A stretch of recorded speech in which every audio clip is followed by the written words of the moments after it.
Welcome.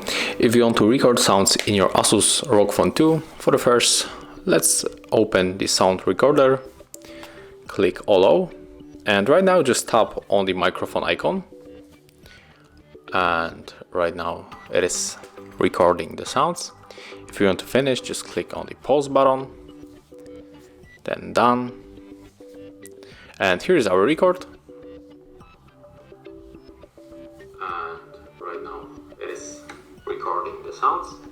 And if you want to delete, just click here, click hold, tap on the delete and confirm with the OK.